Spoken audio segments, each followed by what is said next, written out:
L'Église protestante africaine du Cameroun est née d'un combat. Un combat qui voulait libérer les hommes. Une lutte pour la liberté de conscience, mais aussi un combat qui a libéré l'Évangile. Au début du siècle, dans les années 10, nos ancêtres ont revendiqué que l'Évangile soit traduit et les cultes faits dans la langue de chez nous.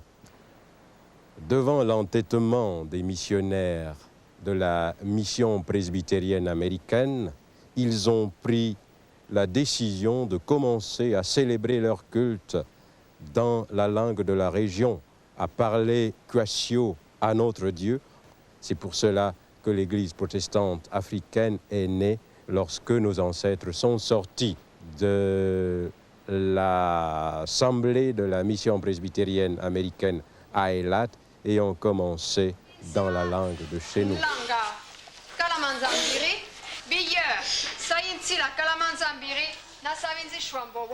Aujourd'hui, tout se passe en Kwasio ou d'autres langues locales dans notre Église. Et les jeunes comprennent à nouveau cette langue qui a failli disparaître.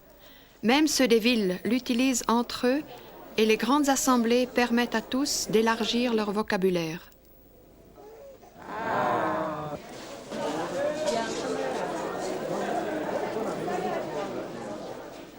La sauvegarde de la langue n'est cependant qu'un aspect du combat que mène l'Église protestante africaine pour la vie en plénitude, dans la dignité retrouvée.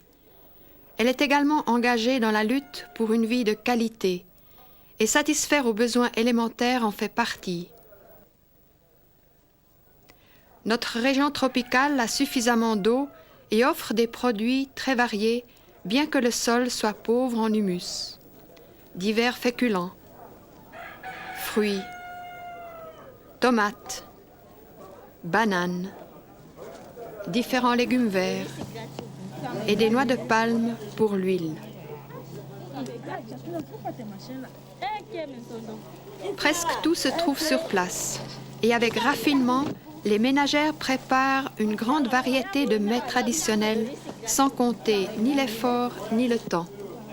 Les ingrédients, sel, piment, ail et écorces aromatiques, sont écrasés avant d'être ajoutés au poisson.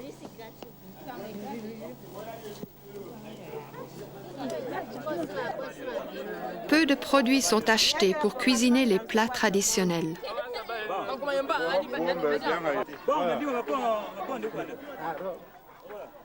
Promouvoir une alimentation complète et régulière fait partie du programme de notre Église appelé Keteme. Kwambatsiombe signifie forger une vie bonne de plénitude.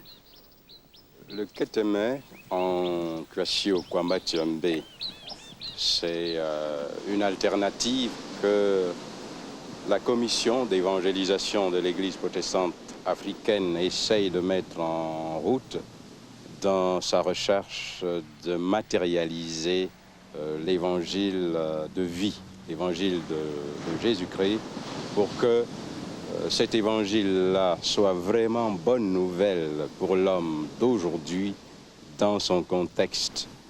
Il s'agit donc de redonner confiance particulièrement à ceux qui vivent dans la zone rurale, qui sont appelés à être eux-mêmes producteurs de modèles de vie et à participer à la création, disons, seconder Dieu dans la création pour redonner au monde son potentiel de vie.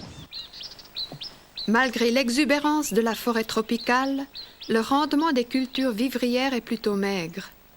Être collaborateur du projet de vie et de création de Dieu signifie pour notre Église aussi améliorer la productivité tout en respectant la nature.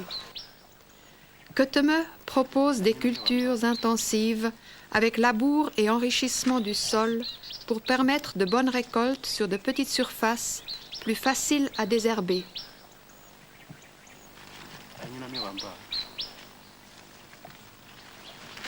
Le maïs sera conservé dans des greniers sur pilotis, à l'abri de l'humidité et des souris, comme c'est déjà le cas dans la région de l'Est. Un autre volet, c'est l'amélioration des semences. Ce champ semencier, le premier de la région, produit des rejets de bananiers plantains de qualité qui seront distribués aux paysans. Un agronome initie au travail d'essimage nécessaire pour multiplier les rejets. Varier les espèces et relancer des cultures oubliées à l'époque où le travail du cacao mobilisait les hommes fait également partie du programme Keteme. Le riz du village est apprécié en attendant la nouvelle récolte de manioc, affirme ce jeune paysan. La chasse et la pêche sont aujourd'hui insuffisantes pour procurer une alimentation complète. Conseils et soutiens concernant l'élevage font donc partie du programme Keteme, qu'il s'agisse de la diversification de la basse-cour, de l'amélioration des espèces ou du petit bétail. Pour lutter contre les dégâts dus à la divagation, la construction d'enclos est recommandée, mais pour cela, il n'est pas indispensable de dépenser beaucoup d'argent, comme pour ce treillis par exemple.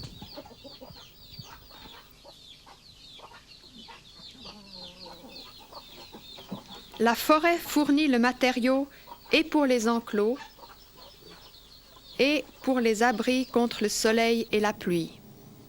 La démarche de la Bible, c'est de responsabiliser l'homme par rapport à son existence ici, dans le monde, en se nourrissant de l'esprit et, je dirais,